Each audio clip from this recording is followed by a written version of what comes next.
নমস্কাৰ, মই ৰূপজ্যোতি আজি নতুন এটা লাভ ষ্টৰী লৈ আহিছোঁ আপোনালোকৰ মাজলৈ। প্ৰেম মানেই প্ৰাপ্তি নহয়, প্ৰেম হৈছে হৃদয়ৰ সম্পৰ্ক। আহক দেৰি নকৰি আজিৰ লাভ ষ্টৰীটো আৰম্ভ কৰোঁ। বৰষুণে ভেজা এটা সন্ধিয়া আছিল।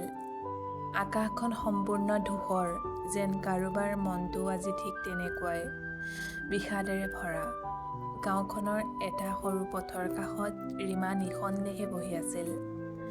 হাতত এখন পুৰণি ডায়েৰী, য'ত বহু স্মৃতি লুকাই আছিল। ৰীমা আৰু অৰূপ একেলগে স্কুলত পঢ়িছিল।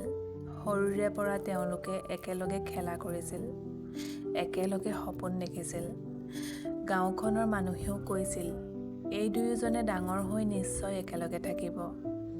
কিন্তু জীৱনৰ পথ সদায়ে মানুহে ভবাৰ দৰে নহয়। অৰূপ ডাঙৰ হৈ চাকৰিৰ বাবে দূৰৰ চহৰলৈ গ'ল।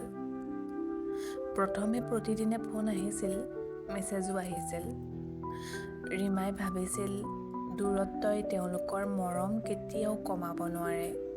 কিন্তু দিন বাগৰিল, মাহ বাগৰিল। মাহৰ পিছত বছৰ হ'ল, ফোনবোৰ কমি গ'ল, মেছেজো ধীৰে ধীৰে নোহোৱা হৈ গ'ল। এদিন সন্ধিয়া ৰীমাই শুনিলে অৰূপে চহৰত আন এজনী ছোৱালীৰ সৈতে বিয়া পাতিলে। সেই খবৰটো যেন বজ্ৰপাতৰ দৰে লাগিল। ৰীমাৰ দুচকু চকুপানীৰে বৈ আহিল। কিন্তু কাকো কোৱা নাছিল ৰীমাই, কাৰণ সঁচা মৰম কেতিয়াও জোৰ কৰি ৰাখিব নোৱাৰি। সেইদিনাৰ পৰা ৰীমা প্ৰায়েই সেই পথটোৰ কাষত বহি থাকে, হাতত সেই পুৰণি ডায়েৰীখন, য'ত অৰূপে লিখিছিল, মই সদায় তোৰ লগতেই থাকিম। বৰষুণৰ টোপালবোৰ ডায়েৰীৰ পাতত পৰে আৰু ৰীমাই মনে মনে ভাবে, কেতিয়াবা মানুহে দিয়া প্ৰতিশ্ৰুতি আকাশৰ মেঘৰ দৰে, দেখিবলৈ ধুনীয়া, কিন্তু সদায় নাথাকে। শেষত ৰীমাই এটা কথা বুজি পালে, জীৱনত কিছুমান মানুহ মাথো স্মৃতি হৈ থাকে। তেওঁলোক ঘূৰি নাহে, কিন্তু হৃদয়ত এটা খালী ঠাই এৰি যায়।